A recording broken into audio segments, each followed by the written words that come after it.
सही है पीर पर्वत से पिघलनी चाहिए, इस हिमालय से कोई गंगा निकलनी चाहिए। मेरे सीने में ना सही तेरे सीने में सही, हो कहीं भी आग पर ये आग जलनी चाहिए। उत्तर प्रदेश के तमाम शोषित वंचित पीड़ित शिक्षा मित्र और बीटीसी के साथियों को रिजवान अंसारी का नमस्कार। साथियों, 11 अगस्त को जब से जजमेंट आया था बीएड को बाहर करने का, तब से ही हम और हमारी टीम ने पूरे प्रदेश में पोस्ट के माध्यम से, ऑडियो और वीडियो के माध्यम से यह ऐलान किया था कि हम जो भी टीमें लड़ेंगी सही तरीके से लड़ेंगे, उनके साथ खड़े होने का कार्य करेंगे। लेकिन आज 2.5 महीना हो गया, उत्तर प्रदेश में कोई भी एक ऐसी टीम नहीं है जो 14,548 पे जिसने सुनवाई करने की जहमत उठाई हो। जो भी टीमें लड़ रही हैं, हम देख पा रहे हैं, हमारे वकील देख पा रहे हैं कि वो दिशाहीन और भ्रमित दिशा में जाकर लड़ रही हैं। हमारे वकीलों से पूरी टीम ने पूरे प्रदेश के तमाम विधिक जानकारों से इस मामले के ऊपर मंथन किया, विचार विमर्श किया। आज टीम ने सर्वसम्मति से वकीलों से लीगल ओपिनियन लेते हुए यह निर्णय लिया है कि टीम 69,000 शिक्षक भर्ती के मामले को अब आगे स्वयं ही अपने कंधों पे लड़ने का जिम्मा और बीड़ा उठाएगी। साथियों, 11 अगस्त 2023 को माननीय सर्वोच्च न्यायालय से राजस्थान के मामले पे जो जजमेंट आया, उसके तहत 28 जून 2018 का नोटिफिकेशन, गजट नोटिफिकेशन रद्द हो गया। तमाम साथियों के मन में हुआ फो है कि वो उस दिन से रद्द हुआ, कब से रद्द हुआ, कैसे रद्द हुआ। हमारे पास में बहुत से ऐसे साक्ष्य, बहुत से ऐसे जजमेंट, बहुत से ऐसे तर्क और दलीलें हैं कि जो भूत लच्छी चीज़ों को क्वेश्चन करते हैं, रद्द करते हैं। जब 28 जून 2018 से नोटिफिकेशन रद्द होता है तो उसके बाद आप समझिए, उसके बाद जो बेसिक शिक्षा नियमावली 1981 उत्तर प्रदेश है, उसमें जो संशोधन किए गए हैं, उन तमाम संशोधनों का वह पॉइंट जो इस नोटिफिकेशन के आधार पर किया गया है, वह स्वतः ही अल्ट्रा वायरस हो जाता है साथियों। और बेसिक शिक्षा नियमावली 1981 के उस उस संशोधन के आधार पर ही आगे की कार्रवाई की गई थी। 13 मई 2020 को शिक्षक भर्ती का विज्ञापन जारी किया गया था।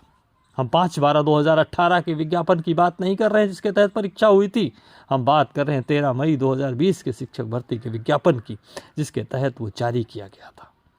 उस संशोधन के आधार पे योग्यता के बिंदु में परिवर्तन करते हुए बीएड को एंट्री देते हुए उनसे आवेदन लिया गया था शिक्षक बनने का। साथियों, जब बेसिक शिक्षा नियमावली का संशोधन अल्ट्रा वायरस हो जाता है, तब अपने आप ही 13 मई 2020 का वह शिक्षक भर्ती का जो विज्ञापन है, अपने आप ही वो रद्द माना जाएगा, अपने आप ही वो रद्द है, क्वेस्ट है। ऐसी दशा में हमें इन तमाम चीज़ों को माननीय सर्वोच्च न्यायालय और माननीय उच्च न्यायालय के समक्ष प्रेजेंट करना है, रखना है। एक रास्ता था माननीय सर्वोच्च न्यायालय के समक्ष जाने का। टीम ने तमाम अपने जो सुप्रीम कोर्ट के हमारे वकील हैं, जो पूरी विधिक टीम है, उनसे राय मशविरा और विचार विमर्श करने के बाद ये पाया कि यदि हम डायरेक्ट माननीय सर्वोच्च न्यायालय के समक्ष गए तो हमें वहाँ से मिलना तो कुछ नहीं है, बल्कि नुकसान की संभावनाएं और अधिक ज़्यादा हैं। कुछ ऐसा भी हो सकता है वहाँ से जो हमारी तमाम जो उम्मीदें जगी हैं, उन तमाम उम्मीदों पे पानी फेर सकती है। टीम के वकीलों के द्वारा ये सलाह दी गई कि 14,548 जो आकाश पटेल की याचिका है, जो कि भर्ती से पूर्व ही माननीय सर्वोच्च न्यायालय में योजित है, चल रही है, पेंडिंग है, जिस पे सुनवाई नहीं हो पा रही है। साथियों, उस याचिका को जीवित करते हुए उस पे लड़ने का एक मशविरा, एक सलाह टीम के पैनल के द्वारा, वकीलों के पैनल के द्वारा दिया गया है, जिस पर हम एक याचिका, एक पिटीशन की ड्राफ्टिंग का कार्य कर रहे हैं। इस समय ड्राफ्टिंग चल रही है हमारी। वह याचिका 14,548 में जाकर टैग होगी और उसमें तमाम अन्य बिंदुओं को भी जोड़ा जाएगा। इन जो चीज़ें हैं, हम तमाम चीज़ें सोशल मीडिया पे, व्हाट्सएप पे और ऑडियो वीडियो के माध्यम से आपके समक्ष नहीं रख सकते, लेकिन तमाम ऐसी चीज़ों को, तमाम ऐसे जजमेंट्स को, तमाम ऐसे फैक्ट्स को हम माननीय उच्च न्यायालय के समक्ष रखने जा रहे हैं, जिस पे कि हमारा ये प्रयास रहेगा कि लगातार सुनवाई हो के मामले को विस्तारित किया जाए। आप ये जानते हैं कि टीम ने जब भी लड़ाई लड़ी, चाहे वो टेट 17 की हो, चाहे वो CBI जांच की हो, और चाहे 69,000 शिक्षक भर्ती की हो, कभी भी आपको सुनवाई के लिए नहीं तरसना पड़ा, आपको सुनवाई के लिए नहीं कहना पड़ा कि तारीखें लंबी लग गई या सुनवाई में डिले हुआ। लगातार और लगातार टीम ने सुनवाइयाँ करवाई, और एक बार नहीं, जितने भी केसेस में टीम ने हाथ डाला, जितने भी केस टीम ने लड़े, उसमें लगातार सुनवाइयाँ हुई। इसके आप खुद प्रत्यक्षदर्शी हैं, आप खुद गवाह हैं इस बात के। इसलिए टीम का प्रयास रहेगा कि जल्द से जल्द मामले को निस्तारित किया जाए। टीम ये चाहती है, टीम की जो प्रेयर है वो यह होगी कि जब बेसिक शिक्षा नियमावली का जब संशोधन रद्द होता है, और संशोधन जब अल्ट्रावायरस होता है 28 जून 2018 के उसके जो नोटिफिकेशन के आधार पे, तो 13 मई 2020 का शिक्षक भर्ती का आवेदन अब स्वतः ही क्वेस्ट हो जाता है। और उससे जो अवैध संख्या है, जो कि माननीय सर्वोच्च न्यायालय में हलफनामा देकर उत्तर प्रदेश सरकार ने बोला था कि इनकी संख्या ज़्यादा संख्या होने की वजह से हमने इतना हाईली पासिंग मार्क लगाया था। और यह जो शिक्षक भर्ती परीक्षा थी, यह कोई ऐसी परीक्षा नहीं है जो भारत सरकार के मानकों में रोड़ा बन रही हो, या भारत सरकार के जो निर्धारित मानक हैं उसके तहत हो, या उत्तर प्रदेश सरकार के तहत एक अतिरिक्त योग्यता लगाई गई है, या कह सकते हैं कि थोपी गई है शिक्षा मित्रों को बाहर करने की नीयत से। साथियों, हमारा ये कहना है कि जब बीएड बाहर हो जाता है तो जो संख्या बचती है 97,000 की वो संख्या थी, जब वो बाहर हो जाती है, जिसमें से लगभग 35 से 38,000 बीएड के लोग सेलेक्ट होके आज अध्यापक बने हैं, जिनका कि ब्रिज कोर्स भी नहीं हुआ है, जिन्हें 2 साल के अंदर ब्रिज कोर्स कर लेना चाहिए था, और ब्रिज कोर्स की परमिशन भी नहीं ली गई है NCTE से, बीच कोर्स के लिए पत्र भी नहीं लिखा गया, और NCTE को बताया तक नहीं गया है कि हमने बीएड के लोगों को यहाँ पे एंट्री की है। ये मैं बात बड़ी जिम्मेदारी के साथ बोल रहा हूँ कि NCTE को आज तक नहीं पता है कि उत्तर प्रदेश में बीएड के लोग भी आज शिक्षक बने हुए हैं, और ब्रिज कोर्स को डिज़ाइन करने का जो भी अधिकारी है, जो भी अथॉरिटी है, वो NCTE है। NCTE के अतिरिक्त उत्तर प्रदेश सरकार मॉड्यूल या शेड्यूल उत्तर प्रदेश सरकार जारी करेगी, मॉड्यूल केंद्र सरकार की NCTE जो बॉडी है वो जारी करेगी।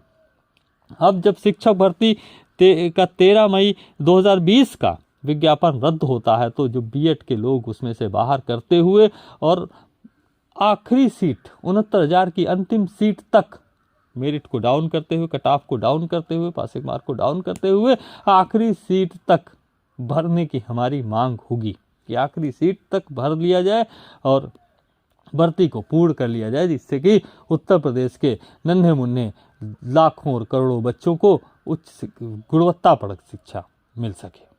ऐसी हमारी मांग माननीय सर्वोच्च न्यायालय के समक्ष होगी, और ऐसा पहली बार नहीं हो रहा है।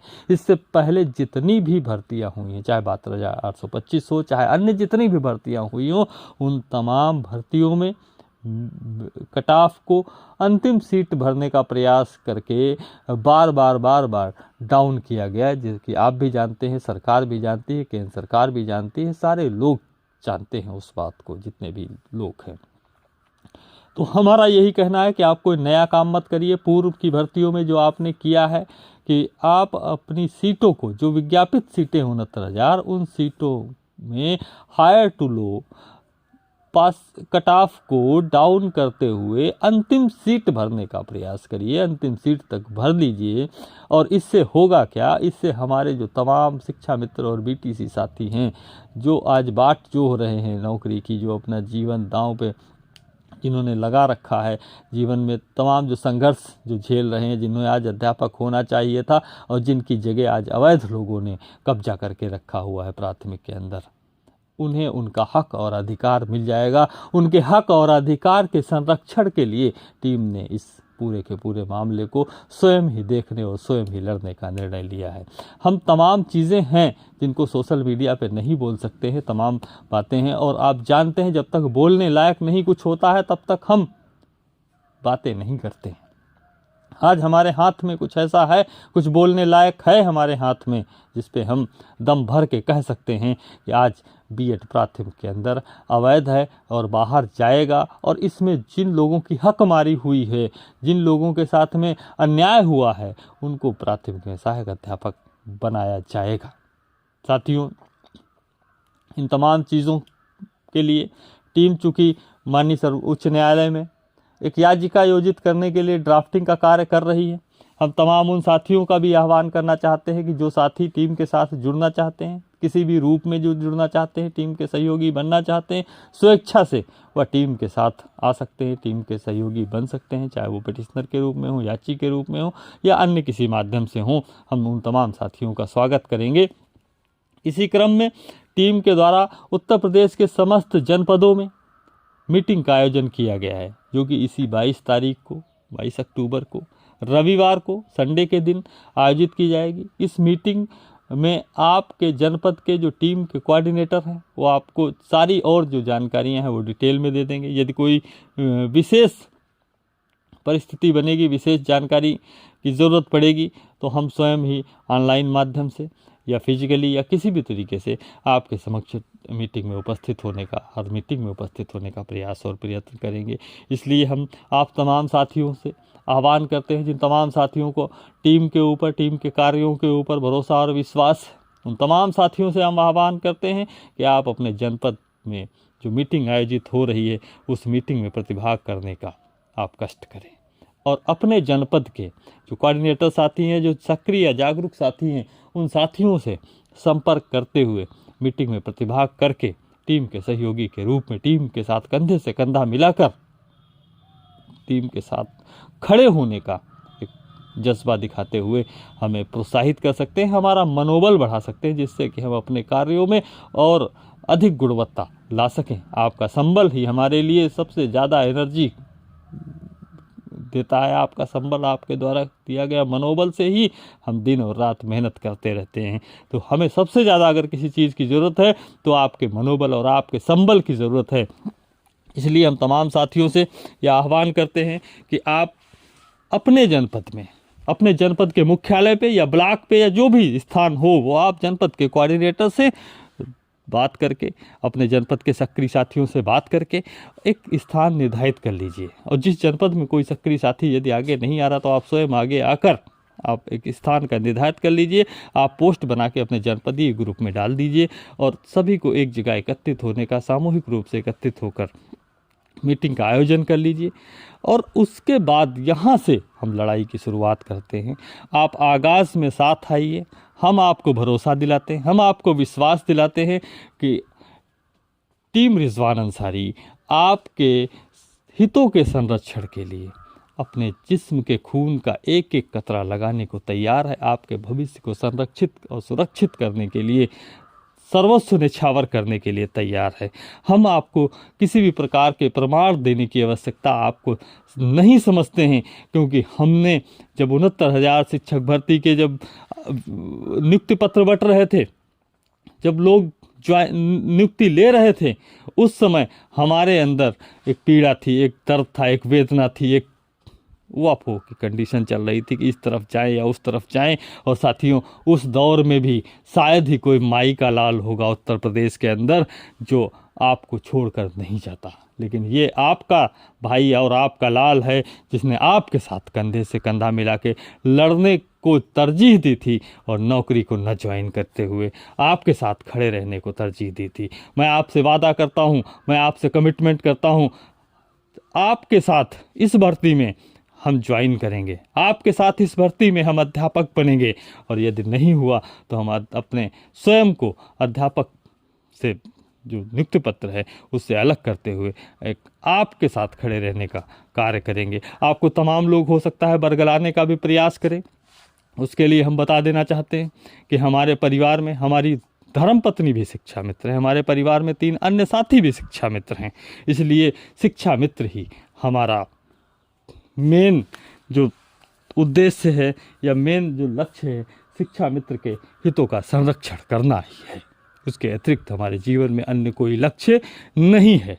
हम समय समय पे आपके बीच होंगे। हम तमाम साथियों से को मीटिंग में आने का आह्वान करते हैं, तमाम साथियों से मीटिंग में आने की रिक्वेस्ट और गुजारिश करते हैं। आप मीटिंग में आकर हमारी रणनीति का हिस्सा बनते हुए आगे की लड़ाई में सहभागी के रूप में कंधे से कंधा मिलाकर साथ चलने का कार्य करेंगे। हम समय समय पे आपके बीच आने का, उपस्थित होने का प्रयास और प्रयत्न करेंगे। तब तक के लिए आप सभी तमाम साथियों का बहुत बहुत धन्यवाद, बहुत बहुत आभार। आपके संघर्ष का साथी रिजवान अंसारी। जय हिंद।